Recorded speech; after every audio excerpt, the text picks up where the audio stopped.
धार्मिक विभाजन की तरफ धकेलने की कोशिश में बीजेपी जुट चुकी है।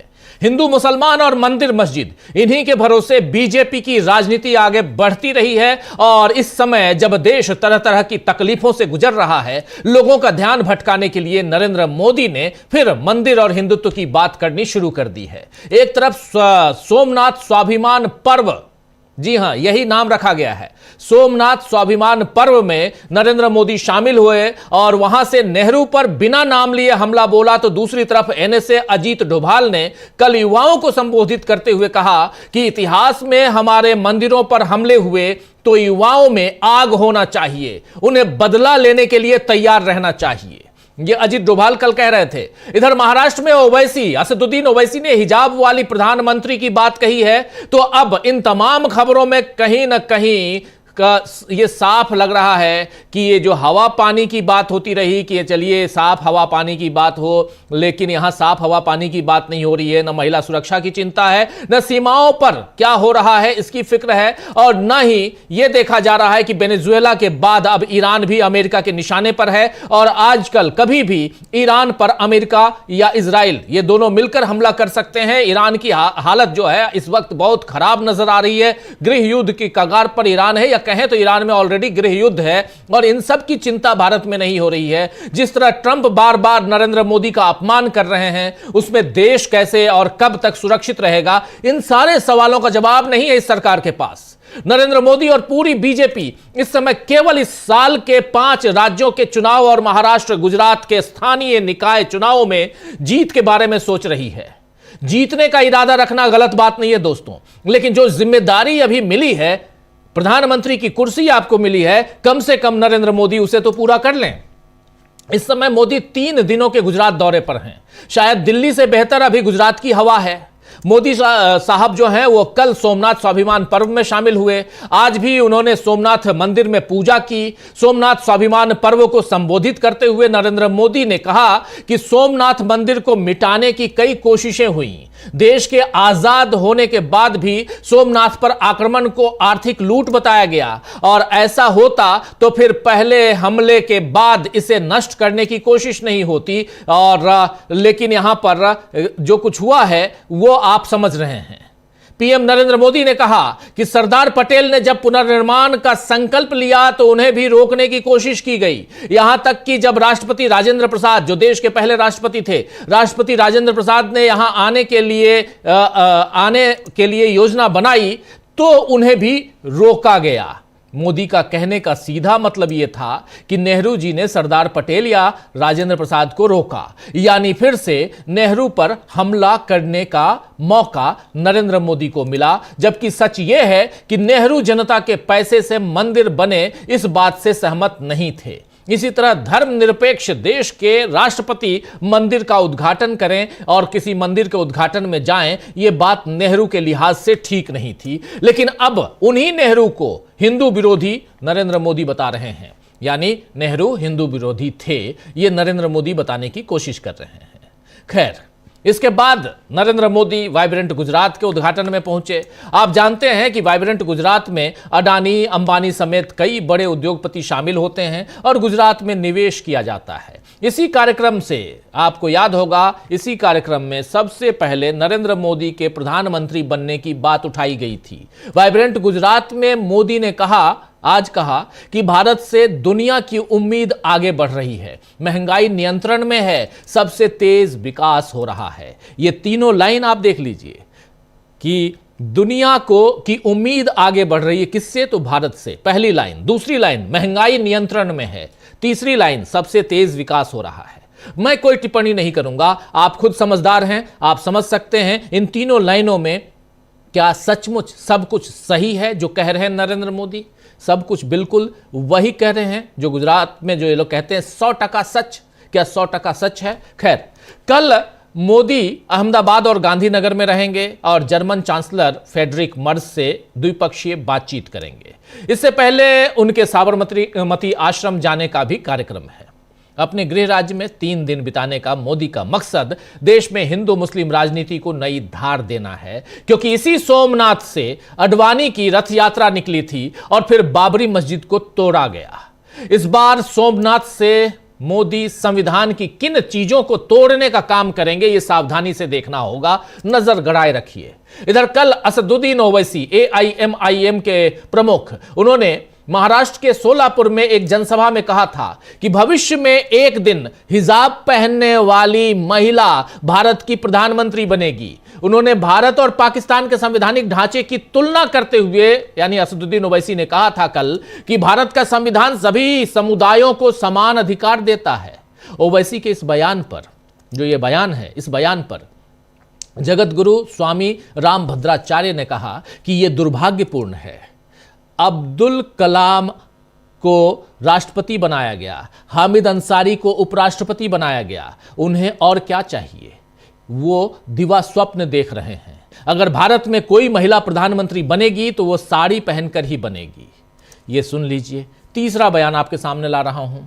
असम के मुख्यमंत्री हिमंता बिस्वा शर्मा ने कहा है कि संवैधानिक रूप से भारत में कोई भी व्यक्ति प्रधानमंत्री बन सकता है, लेकिन भारत एक हिंदू राष्ट्र और हिंदू सभ्यता वाला देश है और उन्हें पूरा भरोसा है कि भारत का प्रधानमंत्री हमेशा हिंदू ही रहेगा। ये कह रहे हैं हिमंता बिस्वा शर्मा। मुस्कुराते हुए तस्वीर बहुत शानदार दिखाई दे रही है, अंदर से क्या इतने ही शानदार हैं? इनके विचार इतने शानदार तो नजर नहीं आते।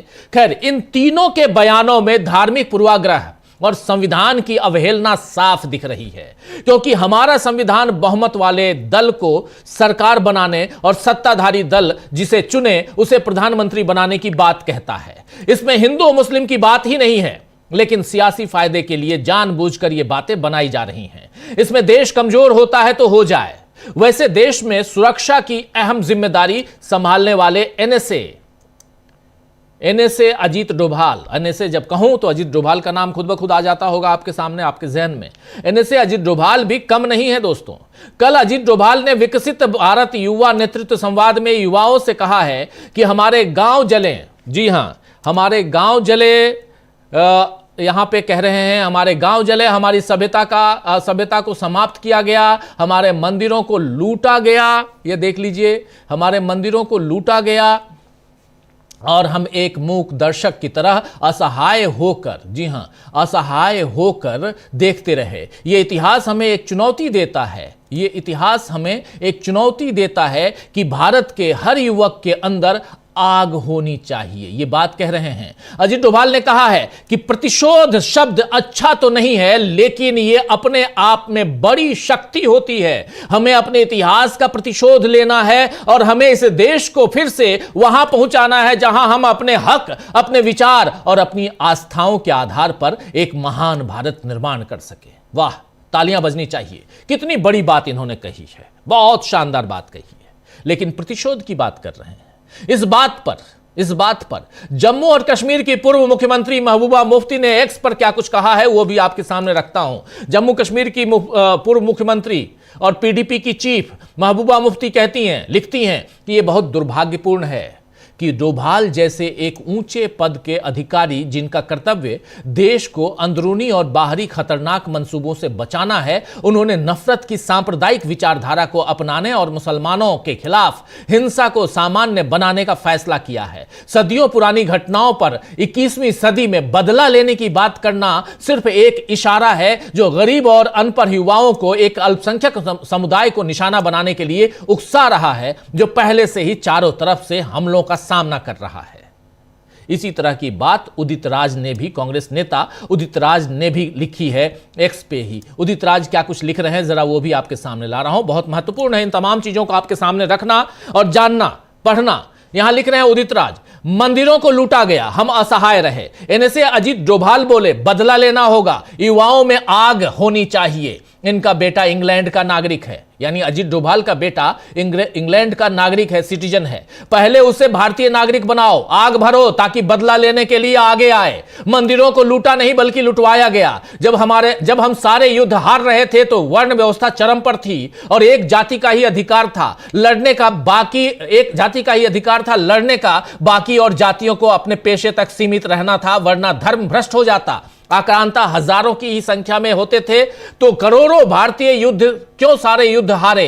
कौन रोक रहा था लड़ने के लिए? हाँ, लड़ते थे लेकिन दलितों और पिछड़ों से, और अभी भी वही कर रहे हैं। इनकी बातें लंबी चौड़ी और लफाजी की होती हैं और सीधे साधे लोग फंस जाते हैं। सरकार चला नहीं पा रहे हैं तो मार दिया लफाजी की हम विश्वगुरु हैं, बनते हैं विश्वगुरु, और इनके ही अधिकतर बच्चे विदेश में पढ़ते हैं या देश में अंग्रेजी माध्यम के स्कूलों में पढ़ते हैं। क्यों नहीं संस्कृत के माध्यम से वेद पढ़ाते? ईसाइयों और नास्तिकों द्वारा अर्जित ज्ञान के लिए भागे जा रहे हैं और उन्हीं को गाली देते हैं। अब बताओ, सोमनाथ मंदिर लूटा गया या लुटवाया? संसार का नियम है कमजोर को लूटना और शासन करना। अभी भी ईमानदारी से गलती स्वीकार नहीं करने को तैयार हो तो भविष्य में फिर वैसा ही होगा। तो एक तरफ कांग्रेस भविष्य की चिंता कर रही है, साथ ही इस समय वर्तमान को भी दुरुस्त करने में लगी है। ये बात बहुत महत्वपूर्ण है दोस्तों, जो यहां रख रहा हूं। अजीत डोभाल पर प्रतिक्रिया देते हुए आपने अभी डॉक्टर उदित राज की इसकी इस टिप्पणी को भी सुन लिया। तो एक तरफ कांग्रेस भविष्य की चिंता कर रही है, साथ ही इस समय वर्तमान को भी दुरुस्त करने में लगी है। मनरेगा संग्राम के तहत पूरे देश में प्रदर्शन और उपवास जैसे कार्यक्रम हो रहे हैं, लेकिन इससे डरी बीजेपी की जो पुलिस है उसके जरिए कांग्रेस नेताओं को रोकने की कोशिश हो रही है।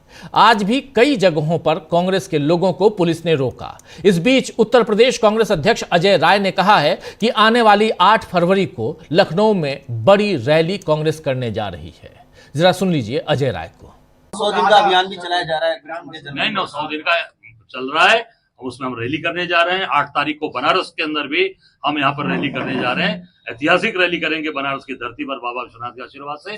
पूरे प्रदेश में 30 रैलियां होने जा रही हैं, जिसका समापन हम प्रदेश की राजधानी लखनऊ में रमाबाई अंबेडकर मैदान में ऐतिहासिक रैली ने रैला करके पूरे प्रदेश और देश को संदेश देंगे। देखिए, निश्चित तौर से हमारी नेता हैं और कल उनका जन्मदिन धूमधाम से मनाएंगे। पूरे देश की नेता हैं, जो उनकी इच्छा होगी उस पर पूरी कांग्रेस पार्टी।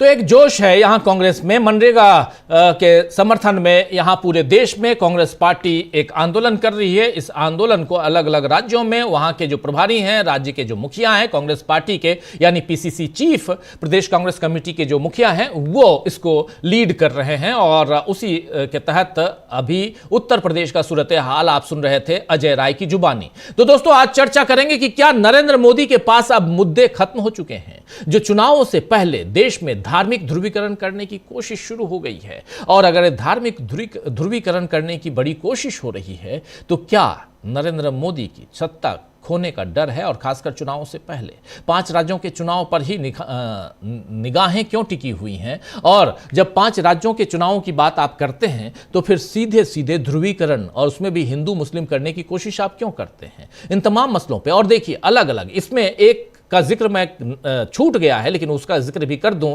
और वो हैं आरएसएस प्रमुख मोहन भागवत। उनका बयान भी आपने कल से सुन लिया होगा। तो आरएसएस प्रमुख मोहन भागवत हो, अजीत डोभाल हो, चाहे नरेंद्र मोदी हो, इन तमाम लोगों को देखिए, फिर बीजेपी की बी टीम कही जाने वाली AIMIM के प्रमुख असदुद्दीन ओवैसी के बयान को भी बहुत गौर फरमाने की जरूरत है, गौर से सुनने की जरूरत है। इन सबको अगर आप एक जगह इकट्ठा कीजिए तो आपको समझ में आएगा कि देश में एक दूसरी राजनीति फिर से चमकाने की कोशिश हो रही है, जिस सीढ़ी के जरिए बीजेपी यहां तक पहुंची और पिछले 12 साल से सत्ता पर काबिज है नरेंद्र मोदी, वो सीढ़ी अब उनसे खिसकती हुई नजर आ रही है, दीवार दरकती हुई नजर आ रही है। तो वो कहीं ना कहीं फिर से अपनी दीवार को मजबूत, यानी नफरत की दीवार को मजबूत करने की कोशिश में बीजेपी लगी हुई है। क्या यह कोशिश साकार हो पाएगी? चलिए शुरुआत करते हैं। हमारे साथ कुछ वरिष्ठ साथी जुड़े हुए हैं, उन सबसे परिचय करवाता हूं और आगे बढ़ते हैं। जरा स्क्रीन पर देखिए, हमारे साथ 5 वरिष्ठ साथी जुड़े हुए हैं। अमलेंदु उपाध्याय जी हैं, प्रशांत टंडन जी हैं, जयशंकर गुप्त जी हैं, प्रफुल्ल कोलख्यान जी हैं और प्रेम कुमार जी हैं। आप पांचों का स्वागत है, इस्तकबाल है। स्वागत इस्तकबाल आप तमाम दोस्त साथी शुभचिंतक आप सबका, जो अब तक जुड़ चुके हैं उनका भी, जो जुड़ने वाले हैं उनका भी। गंभीर विषय है प्रेम कुमार जी। रोज रोज हम लोग पश्चिम बंगाल, SIR, इन तमाम मुद्दों को लेकर आते हैं। रोज की चर्चा है, करना ज़रूरी है और उन सब पे भी ध्यान देना, ध्यानाकर्षण हमारे साथियों का, दोस्तों का ज़रूरी है। लेकिन इन सब के पीछे जो एक खेल चल रहा है उसको आज रविवार का दिन और जैसे प्रशांत जी भी कहते हैं, थोड़ा सा हम लोग विस्तार देते हैं खबरों की तह तक, गहराई तक जाने की कोशिश करते हैं। और जब सोमनाथ में एक हाथ में डमरू, अगर वो वीडियो है तो जरूर ले आइए स्क्रीन पे, एक हाथ में डमरू, एक हाथ में त्रिशूल और त्रिपुंड लगाए हुए, गले में माला पहने हुए, बस ये जो लटा, जो उनके जट क्या बोलते हैं उसको, बालों को में जटाएं, जी जटाएं, ये सब लगा के सिर्फ और सिर्फ शिव जी बनने की देरी रह गई। नहीं तो आज नरेंद्र मोदी शिव के अवतार में यहां अपने आप को दिखाने की कोशिश कर रहे थे। आखिर क्यों सोमनाथ फिर से क्यों याद आ रहा है? और 1000 साल हो गए, किसके 1000 साल हुए? महमूद गजनवी के आक्रमण के 1026 में आक्रमण हुआ था। आक्रमण यानी दुख की घड़ी, जबकि कोई मरता है आपके घर में, किसी की मृत्यु होती है तो पुण्यतिथि मनाते हैं, और वो आप बहुत खुशी खुशी नहीं मनाते हैं, दुख प्रकट करते हैं। तो क्या यहां पर आप स्वाभिमान प्रकट कर रहे हैं उस बात पे? चलिए इन सब की चर्चा करें, लेकिन ये शब्दों के जाल में हम फंसने वाले नहीं हैं, ना ही इस पे मैं जाने की कोशिश करूंगा। प्रेम कुमार जी, मैं इतना जानने की कोशिश कर रहा हूं आप पांचों महानुभावों से कि पीछे कहानी क्या चल रही है। क्या फिर से एक नफरत की दीवार को मजबूत करने की कोशिश नहीं हो रही है? प्रेम कुमार जी, देखिए, मैं मोहन भागवत के जो बयान है वहां से बात शुरू करता हूं। उसकी चर्चा थोड़ी कम हुई है, मैं स्टार्ट कर देता हूं जी। मोहन भागवत ने जो कहा कि हिंदू समाज जब भी हारा है अपनी फूट के कारण हारा है, बिल्कुल सहमत है भाई। उदित राज यही तो कह रहे हैं, वो गलत कहां कह रहे हैं, मैं इस पर भी आऊंगा। फिर वो कहते हैं कि भाषा, जाति, पंथ, संप्रदाय आदि के आधार पर किसी भी तरह का भेदभाव नहीं होना चाहिए, बिल्कुल नहीं होना चाहिए। हुआ था, इसीलिए तो भारत को गुलामी के दिन देखने पड़े थे, और आज भी वो हो रहा है, इसीलिए तो हिंदुस्तान बट रहा है। अगर हिंदू एकजुट हो जाएं तो दुनिया की कोई भी शक्ति हमारा कुछ नहीं बिगाड़ सकती। ये कोई नया ज्ञान थोड़े है। अगर हिंदू एकजुट हो जाए, मनुस्मृति के रहते हुए क्या हिंदू एकजुट हो सकता है?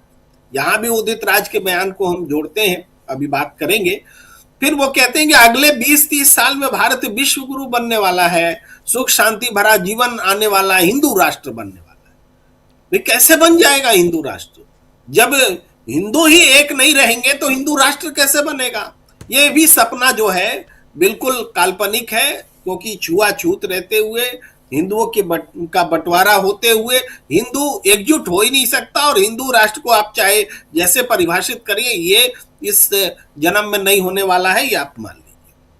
और ये इन बातों को जोड़ करके आप देखिए तो मोहन भागवत जो बात कह रहे हैं, और उसको सीधे हम वो कांग्रेस नेता उदित राज जी के बयान से जोड़ते हैं, जो उनको खलनायक के तौर पर पेश किया जा रहा है कि मंदिर को लूटा नहीं, लुटवा दिया गया। तो मंदिर को लुटवा देने का मतलब क्या है? यही है कि आपने जो इतना संपन्न देश था कि जिसके मंदिर को लूटने के लिए आक्रमणकारी आते थे, उसकी सुरक्षा का दायित्व रखा ही नहीं, जनता को सौंपा ही नहीं। सुरक्षा का दायित्व कुछ लोगों पर, वही क्षत्रिय सीमा की रक्षा करेंगे, कर लिए क्या? नहीं कर पाए। अगर आप दलितों को, पिछड़ों को, सबको जोड़ करके पूरी जनता को अगर सीमा की सुरक्षा का दायित्व देते तो फिर आक्रमणकारी की हिम्मत नहीं होती, वह मंदिर लूट कर नहीं ले जा सकते थे। तो मंदिर लूटा ही गया, इसलिए लूटा नहीं, लुटवा दिया गया, क्योंकि आपने छुआछूत में समाज को भांति भांति के वर्ग में बांट करके देखा। तो यहां से आपका जो प्रश्न है, मैं वहां पर आना चाहता हूं कि ये चीजें आज क्यों उठ रही हैं। आज नरेंद्र मोदी बहुरूपिया बन करके सामने है, कभी किसी तरह का वेश बना लेते हैं, कभी किसी तरह का वेश बना लेते हैं, और वो कह रहे हैं कि इतिहास को गलत पढ़ाया गया। डोभाल कह रहे हैं कि इतिहास को गलत उसका प्रतिशोध लिया जाना चाहिए, और मोहन भागवत कह रहे हैं हिंदू राष्ट्र बनाना चाहिए। ये तीनों बातों को मिलाइए ना, ये तीनों एक ही बात बोल रहे हैं। ये ब्रह्मा विष्णु महेश नहीं है, ये उसका उल्टा रूप है। जो विध्वंस करने वाली शक्तियां वो ये त्रिमूर्ति है। ये कह रहे हैं कि आज जो समाज है इसको कैसे ये देश जो है प्रतिशोध की आग में जले और उस दौर में पहुंचे जिस दौर में भारत गुलाम हुआ था। अगर उस समय भारत अगर अपनी पूरी शक्ति के साथ एकजुट होता तो गुलामी के दिन ही नहीं आते। वो गौरव करने के दिन नहीं है जब सोमनाथ मंदिर पर आक्रमण हुआ, वो एक तरह से अपने अपमान वाले दिन है कि वो समय जब भारत के पास इतनी धन संपदा थी उसको कोई आया और लूट कर चला गया, इसलिए कि हम एकजुट नहीं थे, इसलिए कि हमारा समाज विभक्त था। तो आज जो लोग 1000 साल मना रहे हैं सोमनाथ मंदिर का, वो वास्तव में महमूद गजनवी के साथ है, क्योंकि महमूद गजनवी ने मंदिर को तोड़ा था। क्या आप मंदिर को तोड़ने का 1000 साल मना रहे हैं? इससे पहले भी मेरे ख्याल से 825 में एक पहला आक्रमण हुआ था, तो 825 को क्यों नहीं मना रहे हैं आप? महमूद गजनवी का ही 1026 और 25 मना रहे हैं, 100 या 101वां साल। तो ये साल मनाना और इसको स्वाभिमान से जोड़ना और बहरूपिया का रूप इसमें डाल देना और इसमें वो सारे जो नफरती सिद्धांत है उसमें झोंक देना कि इतिहास बदल दो, कि हिंदुओं का पुनर्जागरण होगा, कि मुसलमानों से बदला ले लो, कि ये तमाम बातें जो चाहे डोभाल के रूप में, चाहे भागवत के रूप में, चाहे मोदी के रूप में जो परोसी जा रही है, उन सब का मतलब देश को हिंदू और मुसलमान में बांटना है। ये चाहते हैं कि हिंदुस्तान एक बार फिर छोटा हो जाए और फिर ये हिंदुओं का देश लेकर के ये राज करे, और हिंदुओं का देश लेकर के भी क्या राज करेंगे जब हिंदू ही एकजुट नहीं है। तो ये देश विरोधी बातें, देश विरोधी घटनाएं हो रही हैं और राजनीति में चुनाव ही सब कुछ महत्वपूर्ण हो गया है।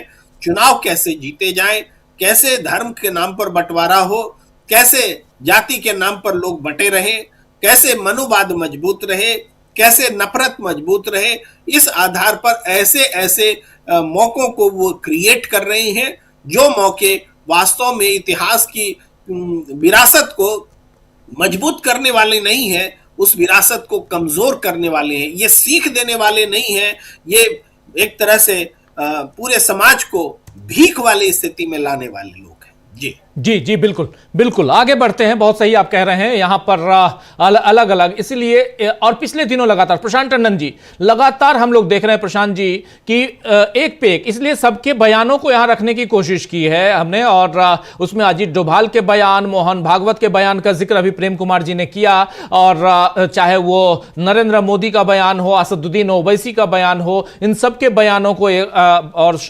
ये रामभद्राचार्य का बयान हो, सबके बयानों को आप क्लब कीजिए, जोड़िए और साफ समझ में आता है। इतना ही नहीं, असम के मुख्यमंत्री हिमंता बिस्वा शर्मा हिंदू राष्ट्र है इसलिए हिंदू प्रधानमंत्री होना चाहिए, इन सब बयानों को आप देखिए। एक कह रहे हैं उधर की हिजाब में होना चाहिए प्रधानमंत्री, हिजाब वाली, तो इधर कोई कह रहा है साड़ी वाली प्रधानमंत्री होना चाहिए। भाई ये देश है या कुछ और है? यहां कोई और धर्म मेला लगा के बैठे हुए हो आप? बात क्या कर रहे हो? संविधान की बात करो, संविधान क्या कहता है उसका जिक्र करो। दुनिया में कहां तहलका मच रहा है, दुनिया जो है अभी दुनिया पे आफत छाई हुई है, उसकी बात नहीं कर रहे हो। पेट्रोल डीजल की कीमत आपकी कहां जा रही है, रुपया कहां गिर रहा है, इसकी बात नहीं कर रहे हो। अर्थव्यवस्था में आज कहां आप जा रहे हैं, इसकी बात नहीं कर रहे हो। देश की गरीबी बदहाली की बात नहीं कर रहे हो, बात किसी और चीज की हो रही है। तीसरी दुनिया की बात भी नहीं कर रहे हो आप, बात आप सीधे 2047 की कर रहे हो। 10-15 साल 20 साल बाद हमारा देश हिंदू राष्ट्र हो जाएगा, इसकी बात कर रहे हो। आखिर कहां ले जाना चाहते हो आप? ये दिवा स्वप्न, क्या दिवा स्वप्न आप दिखा रहे हैं? क्या यहां इस देश की जनता 140-42 करोड़ जो पॉपुलेशन हमारे देश की, क्या वो मूर्ख है, महामूर्ख है, जिसको आप कह रहे हैं कि नाले से के गैस से आप चाय बनाओ, बाहर निकल के पकौड़ा तलो, ये माना जाए? प्रशांत जी, आखिर हो क्या रहा है? देखिए राजीव जी, जो बीजेपी या मोदी जी चाहते हैं उसी की अगर बात की जाए तो फिर तो उनका एजेंडा ही हम आगे बढ़ाएंगे। जरा इस वक्त की वस्तु स्थिति देखते हैं क्या है। जी, मोदी जी 240 पे हैं। टेक्निकली वो चुनाव हार चुके थे लोकसभा का। उत्तर प्रदेश में 62 से 33 सीटें हो गई, जहां सबसे ज्यादा सांप्रदायिकता की गई। राम मंदिर स्टेट के प्रायोजन से बनवाया गया मोदी जी खुद बैठे पूजा में और उस अयोध्या में चुनाव हार गए। तो हिंदू मुसलमान अगर चल रहा होता तो आज मोदी जी 400 पार किए होते, जो उनके एग्जिट पोल कह रहे थे। तो हिंदू मुसलमान नहीं चल रहा है। अब दूसरी जो आपने जो इंडिकेशन दिए, देखिए एक एक करके जरा बात करते हैं। मोदी जी अपने प्रधानमंत्री काल के अंतिम पड़ाव में आखिरी इनिंग खेल रहे हैं और सभी प्रधानमंत्रियों ने अपने पीछे एक भारत छोड़ा। जरा सिलसिलेवार हम 2-4 एग्जाम्पल ले लेते हैं कि पंडित नेहरू जब आए, अंग्रेज से मिला था देश हमको, उन्होंने देश की बुनियाद रखी, इंडस्ट्रियल माहौल बनाया, इंस्टीट्यूशंस बनाए, तमाम सारी बातें। उसके बाद इंदिरा गांधी ने 71 की लड़ाई में पाकिस्तान का विभाजन किया और बैंकों का राष्ट्रीयकरण किया, तमाम सारी बातें की। राजीव गांधी ने पंजाब और असम की आग को शांत किया, आईटी के लिए माहौल बनाया, भारत 21वीं सेंचुरी में कैसे जाएगा उसकी फाउंडेशन रखी। गुजराल का कंट्रीब्यूशन विदेश नीति में था और मनमोहन सिंह ने भारत की इकोनॉमी को ग्लोबल इकोनॉमी से कनेक्ट किया। नरेंद्र मोदी कौन सा भारत छोड़ के जाएंगे? दंगे फसाद का, नफरत का? मोदी जी को किस तरह याद किया जाएगा? आज से 20 साल बाद, 25 साल बाद, अब तो इतिहास के एक किरदार है नरेंद्र मोदी। उनको याद किया जाएगा कि नफरत के लिए, भारत के संविधान को कमजोर करने के लिए, लोकतंत्र को कमजोर करने के लिए, मीडिया को खराब करने के लिए। सेंसरशिप से भी ज्यादा बुरी चीज है ये जो गोदी मीडिया है, क्योंकि सेंसरशिप में तो खबरों पे अंकुश लग जाता था। गोदी मीडिया केवल सरकार की हिमायत नहीं करता है, समाज में नफरत घोलने का काम करता है, लड़ाता है लोगों को। तो ये मोदी जी की लेगेसी ये है। आज जो देश के सामने सवाल है वो सवाल है पोल्यूशन का, रोजगार का, अमेरिका से टैरिफ का, चीन के अतिक्रमण का। अतिक्रमण के बावजूद आप चीन को रेड कार्पेट बिछा रहे हैं उसके ठेकों के लिए, सरकार के ठेकों के लिए। कहाँ खड़ा है भारत? किस एक इंडस्ट्री में, ऑटोमोबाइल हो, आईटी हो, आर्टिफिशियल इंटेलिजेंस हो, एक्सपोर्ट्स हो, कहाँ पे खड़ा है? मोदी जी का पिछले 11 - 11.5 साल का कंट्रीब्यूशन क्या है इस देश को आगे बढ़ाने में? रोज डोनाल्ड ट्रंप जो है वो आपकी बेइज्जती करता है। कभी ऐसा हुआ है किसी प्रधानमंत्री के काल में? जिनको कमजोर प्रधानमंत्री कहा जाता था उनके काल में भी क्या देवगौड़ा को किसी देश के राष्ट्रपति ने, प्रधानमंत्री ने कुछ इस तरीके की अपमानजनक बातें की हैं? तो ये कमजोरियां हैं, उस पर आप चद्दर ढकने का काम कर रहे हैं। अजीत डोभाल की चर्चा की आपने, उनका काम प्रवचन देना है क्या? वो नेशनल सिक्योरिटी एडवाइजर हैं, वो बाबा नहीं है किसी आश्रम के। उनके कार्यकाल में क्या हुआ? चलिए उनके जो आईबी में थे तब की बात बता देता हूँ। कंधार में हमारा हवाई जहाज हाईजैक करके ले जाया गया, IC-814। वहां पे हमको आतंकवादियों को देना पड़ा। किसकी सरकार थी? बीजेपी की सरकार थी। कौन थे वहां पे कंधार में? अजीत डोभाल थे। और उसी मसूद अजहर ने जाके वहां पे लश्कर तैयबा बनाया, बाद में जैसे मोहम्मद बनाया, क्या जो भी आतंकवादी संगठन बनाए। भारत की पार्लियामेंट पे हमले हुए, किसके जमाने में हुए? वाजपेयी जी के, बीजेपी की सरकार के जमाने में हुए। पुलवामा कैसे हो गया? पुलवामा पे सवाल खड़े होते ना कि कैसे इतना सैकड़ों किलो RDX आ गया और हमारे जवान जो है वो उड़ा दिए गए बम से। अभी आप देखिए पहलगाम कैसे हो गया। ये सवाल है, ये इनकी नौकरी इस बात की है। भारत की जनता के टैक्स से जो सुविधाएं हैं, जो तनख्वाह है, जो लाल बत्ती गाड़ी है, जो काफिला चलता है, वो इसलिए है, प्रवचन देने के लिए नहीं है। कहां भारत की सुरक्षा सुरक्षित है, बता दीजिए मुझे आप। ट्रंप तो कह रहा है कि हमने सीज फायर करवाया था, सेना के जनरल कुछ और बात कर रहे हैं, सरकार कुछ और बात कर रही है। तो सवाल ये है कि आप देश के सामने जो सवाल है उनसे आप पीछे मुड़ रहे हैं। अभी अमेरिका के टैरिफ के चलते 20 लाख नौकरियां जा रही हैं अकेले तमिलनाडु में। तमिलनाडु ने बजट प्रिपरेशन के दौरान प्रेजेंटेशन दिया है वित्त मंत्री को। तो ये देश के सामने बड़े सवाल ये हैं। और एक अंतिम बात इस दौर में, देखिए एक नया शब्द आ गया है अभी, जेन जी। हम लोगों ने बहुत चर्चा की इस बारे में। वो युवा नए भारत को बनाने आया है।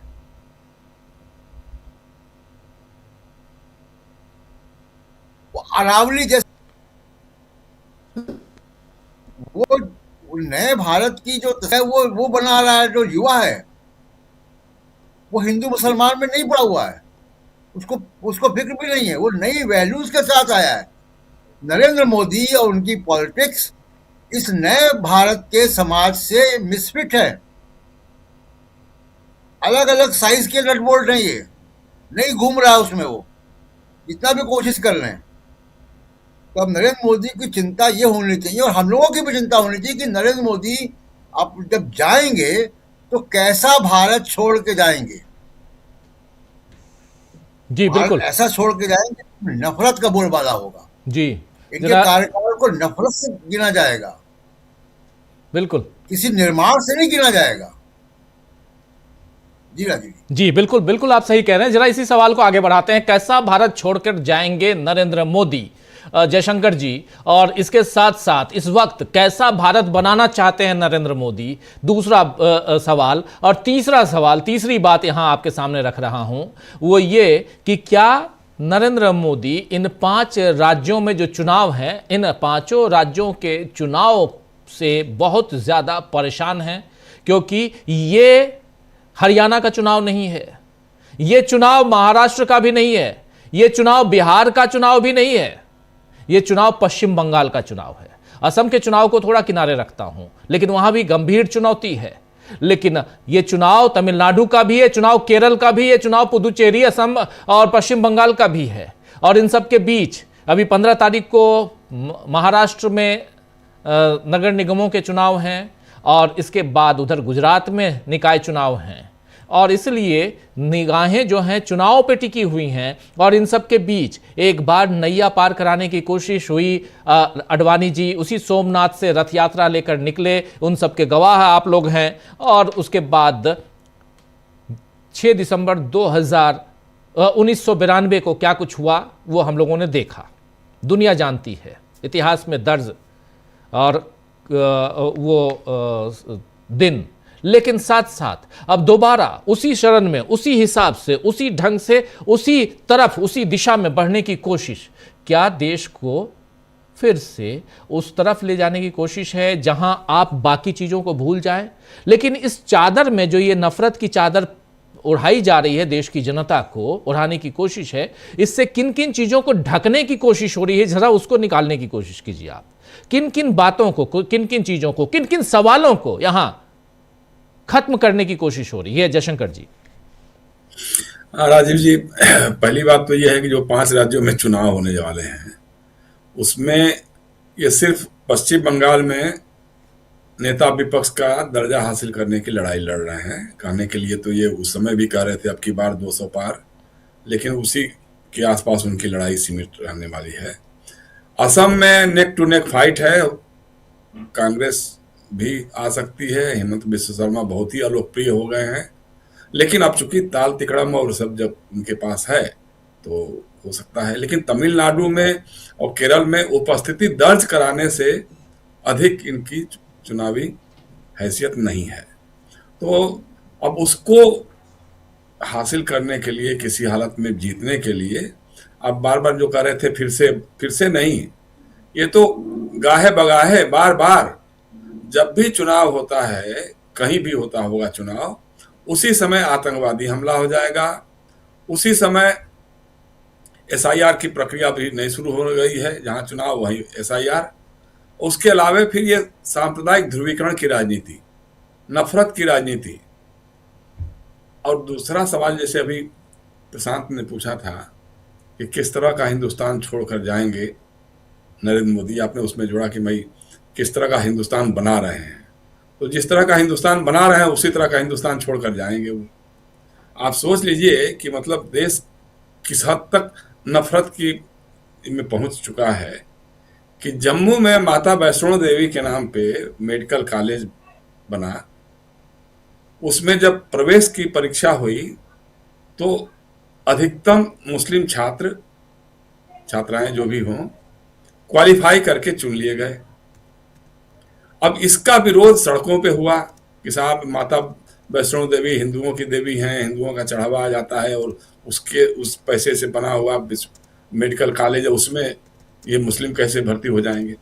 अरे भाई मुस्लिम भर्ती हो गया, कोई वहाँ कोटा नहीं है, वहाँ किसी का कोटा नहीं है कि कोटे से उनको लाकर रख दिया होगा। वहाँ चूंकि उन्होंने क्वालिफाई किया, हो सकता है अगली बार हिंदू छात्र क्वालिफाई करते तो वो हो जाते, लेकिन सरकार ने उस मेडिकल कॉलेज को ही बंद कर दिया। इससे बड़ी बात और क्या हो सकती है। देखिए लगातार राजीव जी पर्दे के सामने और पर्दे के पीछे दो तरह की कोशिशें हो रही हैं। उस मेडिकल कॉलेज का जिक्र आप कर रहे हैं, ये यहाँ पर बताना जरूरी है कि वहां पर मुस्लिम छात्र क्योंकि उस एरिया के हैं तो मुस्लिम छात्र ज्यादा थे, लेकिन हिंदू छात्र भी थे, हिंदू छात्र थे। और उनका साल तो गया ही, बर्बादी की कगार पे आ गए। आप करेंगे कैसे, पढ़ेंगे कैसे? आपने माता वैष्णो देवी जो मेडिकल कॉलेज है बंद करवा दिया। हमारी ये इससे बड़ी शर्मनाक घटना तो और कुछ हो ही नहीं सकती है। मतलब जो लोग कहते हैं कि हिंदू राष्ट्र बनाएंगे नहीं बनाएंगे, तो बन चुका है भाई। ये कोशिश ये लगातार ये हो रही है कि जो इस देश में शूद्र कही जाने वाली जातियां हैं, दलित हैं, आदिवासी हैं, ओबीसी हैं, अति पिछड़ी जातियां हैं, इनको मनुवादी व्यवस्था का गुलाम बनाया जाए और जो अल्पसंख्यक हैं उनको दोयम दर्जे का नागरिक बना के रखा जाए। ये कोशिश है ये पूरी। अब वो किस हद तक चलती है, कनफुआ तंत्र उसको किस ढंग से पहुंचाता है, कैसे कैसे क्या करता है। कई बार इनके मायाजाल में दलित और ओबीसी और ये लोग भी आदिवासी भी आ जाते हैं, फोर फ्रंट पे रहते हैं, दंगे करने में सबसे आगे वही हो जाते हैं। जितने इनके धार्मिक जुलूस होते हैं उनकी उसमें अगली कतार उन्हीं लोगों की होती है। अब जैसे जिस तरह से मतलब हमारे नेशनल सिक्योरिटी एडवाइजर डोभाल साहब कह रहे हैं साहब युवाओं को आगे आना चाहिए, तो भाई सौरभ डोभाल को और विवेक डोभाल को क्यों नहीं आगे आना चाहिए? विवेक डोभाल तो ब्रिटिश नागरिक हैं, सिंगापुर में रहते हैं, बिजनेस बहुत बड़ा चला लिए हैं। नोटबंदी के बाद उनका बिजनेस काफी तेज चमका और पाकिस्तान के पार्टनर के साथ बिजनेस करते हैं। उन पे आप नहीं कुछ कह सकते हैं। और विवेक जी तो उत्तराखंड से बीजेपी के नेता भी हैं, तो भाई उन्हीं को कहिए ना कि लीड करो यार, तुम लीड करो। तो ये आप नहीं कहेंगे। मतलब परोपदेश कुशल बहु तेरे, सब लोग भगत सिंह की तारीफ करते हैं, लेकिन भगत सिंह अपने घर से नहीं निकलना चाहिए, दूसरे इलाके आके लड़े। तो लेकिन सबसे खतरनाक बात यह है कि ये जो सांप्रदायिक माहौल बनाने की कोशिश की जा रही है, नफरत की दीवार को इतना चौड़ी कर दो कि फिर कोई उपाय बचे ही नहीं। अब ये कहीं ना कहीं किसी न किसी रूप में इसको ढकेल करके गृह युद्ध की तरफ ले जा रहे हैं। कोशिश यही है। चुनाव अगर मुझे नहीं लगता कि 5 राज्यों में से एक या एक से अधिक इनको कुछ हासिल हो सकता है, उसमें भी मुझे संदेह ही है। लेकिन अब चूंकि कई बार हम लोग का संदेह जो है वो सफलता में बदल जाता है इनकी, तो इसलिए उसको हम नहीं कह सकते। चूंकि एसआईआर है, चुनाव आयोग है, ज्ञानेश कुमार जी हैं, सारे लोग हैं।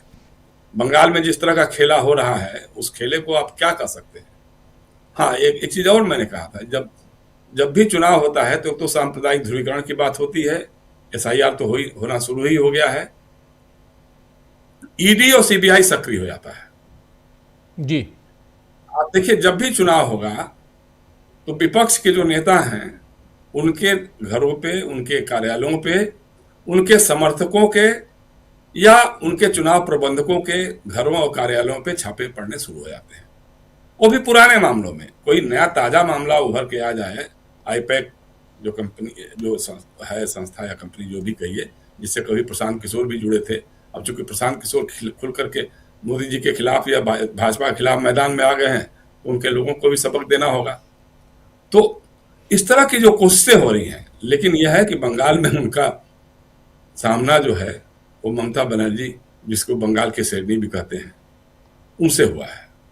और वो सड़क पर लड़ना जानती है। वो मुख्यमंत्री रहते हुए भी सड़क पर निकल गई, हवाई चप्पल पहन के, सूती साड़ी जिसको खुद ही धोती हैं, वो एक मिसाल है। तो वो लेकर के, पब्लिक को लेकर के जिस तरह से लीड कर रही हैं, मुझे नहीं लगता है कि ये वहाँ इनका हिंदू मुस्लिम कार्ड वहाँ चल पाएगा किसी हालत में भी। लेकिन कोशिश यही है कि इस तरह के उत्तेजक बातें कह करके ऐसी ऐसी बातें करो जिससे मामला भड़के और लड़ाई हो। और जहां तक सोमनाथ की बात है, मतलब हमारे दिक्कत क्या है कि हमारे जो संघ के भाई लोग हैं, संघ से निकले हुए उनके राजनीति करने वाले, इनको इसके अलावा कुछ पता ही नहीं है। शाखाओं में और बौद्धिकों में सिर्फ यही पढ़ाया लिखाया गया है। उनको 1000 साल और 500 साल पहले का इतिहास याद रहता है, 200 साल पहले का इतिहास नहीं याद आता है। अंग्रेज कैसे देश को लूट करके ले गए, हमारा कोहिनूर ले जाकर के, मैं लंदन गया था, लंदन में जब देखा वहां पे कोहिनूर हमारा हीरा कैद था, उसके बारे में कभी चिंता नहीं होती है कि भाई हम कोहिनूर लाएंगे, आप इतने बलशाली हैं, हम तो विश्वगुरु हैं, सब कुछ हैं, तो आप ले आइए ना भाई, उसके बारे में नहीं चिंता होगी।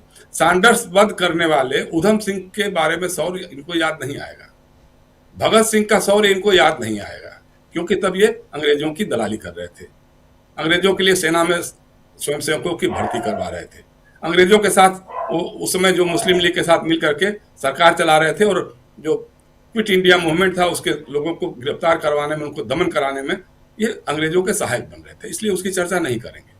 सोमनाथ मंदिर, बहुत सही कहा उदित राज ने। जब बात आई तो स्थानीय लोगों ने कहा कि भैया, जब गजनवी का हमला हुआ सोमनाथ पर, तो स्थानीय लोगों ने कहा कि भाई पंडे पुजारी हैं, वही लोग तो देख रेख करते हैं, वो लड़ेंगे बचाएंगे। और जब पंडे पुजारियों तक बात आई तो कहा, अरे भैया सोमनाथ महाराज तो सबकी रक्षा करते हैं, हम उनकी क्या रक्षा करो, खुद ही अपनी रक्षा कर लेंगे। सारे पंडे किनारे हो गए, गजनवी गया वहां से लूट करके आराम से चला गया। उस समय हमारा शौर्य कहाँ था भाई? क्योंकि आपने 3/4 से भी ज्यादा आबादी को मुख्य धारा से काट करके रखा हुआ था कि तुम पढ़ नहीं सकते हो, तुम लड़ नहीं सकते हो, तुम लिख नहीं सकते हो, तुम्हारा काम सिर्फ सेवा करना है। हम जो कुलीन तंत्र कहे जाते हैं, कुलीन लोग कहे जाते हैं, मनवादी लोग कहे जाते हैं, ब्राह्मणवादी लोग कहे जाते हैं, उनकी सेवा करना तुम्हारा पवित्र धर्म है। इसलिए भाई सिर्फ सोमनाथ का क्या, हम तो बार बार कहते हैं कि डॉक्टर राम मनोहर लोहिया बताते थे अपने भाषणों में, कहते थे कि जब वाजिद अली शाह को गिरफ्तार करके ले जा रहे थे अंग्रेज, तो मुट्ठी भर अंग्रेज थे और सड़क के दोनों तरफ हजारों की संख्या में लोग खड़े थे, अपनी मुंडेर पर भी खड़े थे लोग। अगर उसमें से 2-2 पत्थर भी चलाया होता लोगों ने तो अंग्रेज भाग खड़े होते। लेकिन लोगों को लगा कि भाई हमारा क्या लेना देना है, जैसा हमारे लिए अंग्रेज वैसा ही हमारे लिए ये मुगल बादशाह जो है वाजिद अली शाह है। हमको तो कहीं मुख्यधारा में रहने दे देते हैं लोग, तो लड़ने भिड़ने का जिसका काम है वो लड़े भिड़ेगा, तो वो लोग खड़े रहे और आराम से वो लेकर के चला गया। तो इस तरह है जो समाज की जो व्यवस्था है, वो एक बड़े तबके को इतना सुनियोजित ढंग से काट छाट करके रखा गया। अब उसी को फिर से दोहराने की कोशिश हो रही है। संघ का काम, आरएसएस का काम, उनके जितने संगठन हैं, संघ परिवार जो है, उनका असली मकसद यही है कि मुसलमानों को, ईसाइयों को, अल्पसंख्यकों को दोयम दर्जे का नागरिक बनाओ और दलितों को, शूद्रों को गुलाम बनाओ। जिस तरह से पहले थे उस तरह की गुलामी की व्यवस्था में लेके आओ। तो ये है। अब इससे कैसे निपटेंगे, कैसे लड़ेंगे? अब प्रशांत जी कह रहे थे, ठीक ही कह रहे थे कि भाई 240 पे सिमट गए, इनका पूरा सांप्रदायिक ध्रुवीकरण अयोध्या में फेल हो गया, उत्तर प्रदेश में फेल हो गया। लेकिन तब क्या था कि तब संविधान हमारे हाथ में था और संविधान पे जो हमले हो रहे थे उसको इस देश के अवाम ने कहा कि नहीं भैया, अगर संविधान ही नहीं रहेगा तो मंदिर और मस्जिद और ये सब तो कोई मतलब ही नहीं रहेगा। तो जो संविधान की रक्षा वाली बात थी उसको लेकर के लोग आ गए, इसके खिलाफ में खड़े हो गए। एक बार फिर से कोई ना कोई ऐसी बात उभर करके आनी चाहिए जो इनके सांप्रदायिक एजेंडे को, नफरती एजेंडे को खारिज करे, उसका मुकाबला करे। सड़कों पे भी, संसद में भी, अदालतों में भी, हर लेवल पे इसका मुकाबला करना होगा, तभी लोग कुछ कर सकते हैं। जी राजीव जी। जी बिल्कुल बिल्कुल, आप सही कह रहे हैं। जल्दी से आना चाहता हूं अमलेंदु जी आपके पास, फिर प्रफुल्ल जी आपके पास आता हूं। अमलेंदु जी, कैसे आप देखते हैं इस पूरे घटनाक्रम को, और सबको अगर क्लब करते हैं तो कहीं ना कहीं नफरत का जो बोलबाला है उसको और मजबूत करने की कोशिश नहीं दिखाई देती? बिल्कुल, नफरत का बोलबाला ही करना है इनको, उसी की कोशिश है और ये लगे भी उसी में रहते हैं। और अगर नफरत का कारोबार नहीं करेंगे तो ये करेंगे क्या राजीव जी? सवाल ये है ना। मोदी जी का बहुत लंबा विजन है, लेकिन वो लंबा विजन क्या है मोदी जी का? मतलब देश तरक्की कैसे करेगा, क्या विजन है? मोहन भागवत के पास क्या विजन है? भाई इन लोगों के पास कोई विजन है? क्या आर्थिक नीति है? और इनका हिंदू राष्ट्र राजीव जी अंबानी अडानी राष्ट्र होगा जिसकी तरफ ये बढ़ रहे हैं। इनका हिंदू राष्ट्र जो है वो हिंदुओं का राष्ट्र थोड़ी ना होगा। इनका हिंदू राष्ट्र अंबानी अडानी का राष्ट्र होगा। आप बताइए, एक अंबानी जो है वो तेल का व्यापार कर रहा है और उसकी वजह से 500% का टैरिफ झेलने के लिए पूरा देश तैयार खड़ा है। नौकरियां किसकी जाएंगी?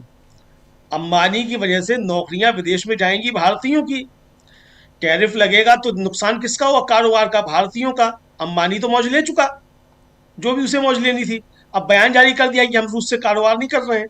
तो ये राजीव जी पूरी तरीके से नफरत का जो कारोबार है ये वही करेंगे। और वैसे भी राजीव जी, आरएसएस तो शुरू से जो है वो इन्हीं लोगों का, पूंजीपतियों का जो है हरकारा रहा है। और आपको याद होगा कि हम लोग बचपन में भी हम लोगों ने खूब देखा है कि आरएसएस की शाखाओं में पूंजीपतियों के छोटे बच्चे, मतलब छोटे जो होते थे दुकानदार, उनके बच्चे सब जाया करते थे। और कोई भी शरीफ आदमी जो है वो आरएसएस की शाखाओं में नहीं जाता था। कोई भी संभ्रांत व्यक्ति जो है वो, जिसका भी परिवार का थोड़ा सा भी रसूख होता था या थोड़ा सा भी इसका सम्मान होता था, वो आरएसएस की शाखाओं से दूर रहा करता था। केवल व्यापारी जो था वही जो था, उसके बच्चे थे वो सब जाया करते थे। व्यापारी जाके वहाँ लाठियां भांजा करते थे। सुबह से शाम तक जो थे वो किलो में तोलो 900 ग्राम और जोर से बोलो जय श्री राम, ये सब किया करते थे। तो उन्हीं का था। अब जो है इन्होंने, अब बड़ा चूंकि बन गए हैं, दुनिया का सबसे बड़ा, बताते हैं कि एनजीओ हो गया है दुनिया का सबसे बड़ा। तो अब सबसे बड़े एनजीओ हो गए तो सबसे बड़े पूंजीपतियों के हरकारे हो गए। अब अंबानी अडानी के हरकारे हो गए। यानी अडानी के ऊपर अगर कोई सवाल उठता है तो आरएसएस के प्रमुख कह देते हैं, मतलब आरएसएस के नेता एक जो है वो कह देते हैं ये तो राष्ट्रद्रोह के बराबर है। तो अब इनका राष्ट्र तो वही है, अंबानी अडानी राष्ट्र है वो इनका राष्ट्र है। लेकिन राजीव जी, अगर आप इतिहास की तरफ जाना चाहते हो और आपका इतिहास ज्ञान जितना अच्छा है, मोदी जी बता रहे हैं कि इतिहास गलत पढ़ाया गया, बहुत अच्छी बात है। अब मोदी जी से ही इतिहास पढ़ लिया जाए तो मोदी जी इतिहासकार भी हो गए हैं। इतिहास अब इतिहासकार नहीं लिखेंगे, मोदी जी लिखेंगे। बहुत अच्छी बात है, मोदी जी इतिहासकार हो जाए। परीक्षा पर चर्चा करते ही हैं तो इस इतिहास पे भी चर्चा कर ली जाए। लेकिन राजीव जी, ये जटा बढ़ा लेने से और त्रिपुंड लगा लेने से आप साधु संत नहीं हो जाएंगे, ना आपको कोई मान लेगा। देश का कोई भी साधु संत नरेंद्र मोदी को 1% भी धार्मिक व्यक्ति मानने को तैयार नहीं है। और जो मानने को तैयार है वो खुद साधु संत नहीं है। सबसे बड़ी बात तो ये है। तो कोई भी साधु संत और कोई भी हिंदू धर्मावलंबी जो है वो नरेंद्र मोदी को अपना आध्यात्मिक गुरु नहीं मान लेगा। तो मोदी जी अभी थोड़ी प्रयास करें, पढ़े लिखें थोड़ा सा। हालांकि पढ़ने लिखने से कोई वास्ता उनका है नहीं, जो लिख के दे दिया जाता होगा उनकी टीम के द्वारा वो आके पढ़ देते हैं। तभी जो है कभी भी बता देते हैं 600 करोड़ लोगों ने उन्हें चुना है, कभी तक्षशिला वो बता देते हैं कि बिहार में। तो पढ़ने लिखने से वास्ता है नहीं, होता तो फिर इस तरह की बातें नहीं करते। लेकिन जब इतिहास की बात है और सब मंदिर तोड़े गए, तो राजीव जी 12वीं शताब्दी में कश्मीर का राजा हुआ हर्ष, और उसने मंदिरों को तोड़ने के लिए बाकायदा एक अधिकारी की नियुक्ति की, और उस अधिकारी का नाम रखा गया था देवोत्पतन नायक। मंदिरों को तोड़ा जाता था और उनसे संपत्ति लेकर के जो भी सोना चांदी कुछ होता था वो फिर वो बांटी जाती थी। बाकायदा एक अधिकारी की नियुक्ति होती थी, देवोत्पतन नायक। हिम्मत है तो बात करो हर्ष की। और फिर अगर सिकंदर आया और गजनबी आया और कौन आया कौन नहीं आया, अरे आए चले गए, जो आए चले गए। आप भी कहीं से आए, आप भी चले जाएंगे। तो भाई उस समय तो लूट के जा रहे थे मंदिरों को, आप भी तो लूट रहे हैं भाई। आप देश की जनता को लूट रहे हैं, जो आप काम कर रहे हैं तो देश की जनता को लूट रहे हैं। लेकिन राजीव जी, इस जो धार्मिक ध्रुवीकरण की कोशिशें हैं, आप देखिए कि उनको सहायक भी मिल जाते हैं। और सांप्रदायिकता राजीव जी हमेशा जो बढ़ती है वो एक दूसरे के कंधे पर चढ़कर बढ़ती है। हिंदू सांप्रदायिक कहेगा कि देखो मुसलमान ऐसा कर रहे हैं, मुस्लिम सांप्रदायिक कहेगा देखो हिंदू ऐसा कर रहे हैं। अब ओवैसी साहब आ गए कि हिजाब वाली एक महिला बनेगी। अरे भाई बनेगी तो आपको क्या संविधान ने रोका है? नहीं बनेगी। आप क्या कहना चाहते हैं बनेगी? हिजाब वाली महिला बनेगी। उसका जवाब आ रहा है कि हिंदू हिंदू ही बनेगा। अरे भाई, जिसको देश चुनेगा वो बनेगा। तो देश जिसको चुनेगा वो बनेगा ना। तो ओवैसी साहब कौन होते हैं कहने वाले कि हिजाब वाली महिला भी बनेगी? आप भी चुन के आए हैं ना, आप भी इस देश के जो प्रणाली है उससे ही चुनकर आए हैं। जी। आप भी कल को प्रधानमंत्री बन सकते हैं। अरे भाई, जब मधु कोड़ा एक अकेला निर्दलीय सांसद विधायक जो है वो झारखंड में मुख्यमंत्री बन सकता है, देवेगौड़ा जो है, इंद्र कुमार गुजराल जो है वो अल्पमत के जो है वो प्रधानमंत्री बन सकते हैं, तो कल को असदुद्दीन ओवैसी बन सकते हैं। तो इसमें कहने वाली बात क्या है कि बन सकता है कि कभी बनेगा? संविधान देता है तो बनेगा ही बनेगा। तो ये राजीव जी एक दूसरे को बढ़ाने की कोशिशें जो हैं कि हिंदू सांप्रदायिकता बढ़े तो मुस्लिम सांप्रदायिकता बढ़े। अब महाराष्ट्र में ओवैसी साहब घूम रहे हैं, गोशा महल में अपना कैंडिडेट खड़ा नहीं करते हैं, जहां के रहने वाले हैं वहां से टी राजा सिंह जीत कर आता है। तो ये सारी बातें जो करते हैं, तो राजीव जी हमको ये जो ओवैसी टाइप के लोग हैं इनकी भी खाल कायदे से खींचनी चाहिए कि यही जो है इसी तरीके के लोग ये खाद पानी तैयार करते हैं बीजेपी के लिए और पीछे से समझौते कर लेते हैं बीजेपी के साथ। तो इसलिए हमको चाहे हिंदू सांप्रदायिकता हो चाहे मुस्लिम सांप्रदायिकता हो, किसी भी तरह की सांप्रदायिकता हो, वो इस देश के लिए खतरनाक है। सबसे बड़ी बात राजीव जी ये है। बिल्कुल बिल्कुल आप सही कह रहे हैं। सांप्रदायिक ध्रुवीकरण की बात हम कर रहे हैं और आखिर इसकी कवायद क्यों तेज हो गई है यह समझने की कोशिश कर रहे हैं। क्या इसकी कवायद तेज कर 5 राज्यों के चुनाव नरेंद्र मोदी उनकी पार्टी जीत सकते हैं? जरा समझना चाहता हूं प्रफुल्ल जी। नमस्कार। देखिए सर, ये ध्रुवीकरण से मामला आगे बढ़ गया है। अब ये धुरंधरीकरण हो रहा है, धुरंधरीकरण इसका, समाज का, राजनीति का, ये सबको धुरंधर बना रहे हैं। देखिए, गुजरात की बात करते हैं, सोमनाथ की बात करते हैं, बार बार नेहरू जी को भी बदनाम करते हैं। गुजरात में जो सोमनाथ मंदिर में जो लूट मचाई गई थी 1025 ईस्वी में, अच्छा 25-26 में बताई गई, तभी अभी ये 1000 साल मना रहे हैं। उस समय में वहाँ जो राजा थे वो भीमदेव थे जी, राजा भीमदेव प्रथम वहाँ के राजा थे। और ये तब गुजरात नहीं बना था, तब गुजरात बाद में बना, बल्कि गुजरात तो सन 60 में बना, 1 मई 60 को आज़ादी के बाद। पहले वो महाराष्ट्र का हिस्सा था। तो अब गौरव करें कि प्रथम जो थे भीमदेव, उन्होंने गौरव के लायक क्या क्या काम किया था, ये बताएंगे कि वो कौन थे नहीं थे। उनको खोजा जाना चाहिए। अगर गजनबी को खोजते हैं तो उसको भी खोजिए ना, पहली बात तो ये।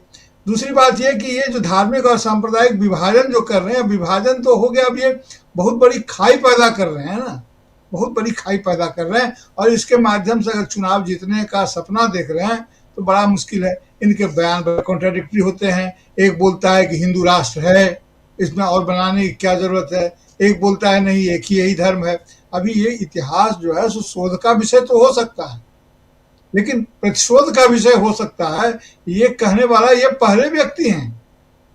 कोई देख ले गूगल करके कि इसके पहले किसी ने अगर कहा हो कि इतिहास प्रतिशोध का दस्तावेज है तो है या होता है, तो जो कहे वो मैं मान जाऊं। ये पहले व्यक्ति हैं दुनिया में जिन्होंने ये कहा कि इतिहास प्रतिशोध का दस्तावेज है। इस सामान्य समाज में लोग कहते हैं कि अरे बदला लेने की बात क्या करते हो, आगे बढ़ो। इतिहास आगे बढ़ने का नाम है। इतिहास को पीठ पर ला दो, सीने पर मत लटकाओ। पुरानी चीजों को मत याद करो और उसको लेकर के मत चलो। हमारे देश में जितना ध्रुवीकरण की राजनीति है, जितना घृणा की राजनीति है, आक्रमण की राजनीति है, उससे ज्यादा पुख्ता उदाहरण हमारे यहाँ सहमिलानी संस्कृति के हैं, एक दूसरे के साथ खड़े होने के हैं। और ये निरंतर आधुनिक होते हुए भारत में इसके उदाहरण है। आप 1857 नहीं, 1947 देश विभाजन तक आ जाएगी। इसके तमाम दस्तावेजी सबूत हैं, जहां हिंदू मुसलमान या समाज के सभी समुदायों ने मिलकर के समाज की संरचना की। आप बोलते हैं कि हाँ, हम स्वाभिमान के दिवस है, आप बोलते हैं प्रतिशोध की बात कह रहे हैं। तो प्रतिशोध की बात अगर उठेगी तो वे तमाम लोग भी प्रतिशोध का बदला लेने लगेंगे, जिनको सताया गया था, जिनके पीठ के पीछे हाड़ी बांध दी गई थी, जिन्हें झाड़ू लेकर चलना पड़ा था, तो प्रतिशोध मांगेंगे कि हमारे साथ ऐसा व्यवहार किया गया था। तो अगर इतिहास की अंधी कटीली खाइयों में ये देश को ले जाना चाहते हैं तो उसके नतीजे बहुत ही भयानक होंगे। और इसका इनको अभी एहसास नहीं है। अभी तो ये अभी ठंडा है ना, शुरू में जब आग लगती है तो बच्चा देख करके लाख उसको बहुत अच्छा लगता है, आग की लहर। जब वो घर जलाने लगता है, जब पूरे गांव को अपनी चपेट में लेने लगता है, तब पता चलता है कि अगलगी क्या होती है। अभी तो ये अगलगी लगाने के खेल में ये लगे हुए हैं। अब देखिए कि ये क्या होता है। जहाँ तक नेहरू जी की बात है, तो नेहरू जी का यह कहना था उस समय में कि चूंकि हम एक सेकुलर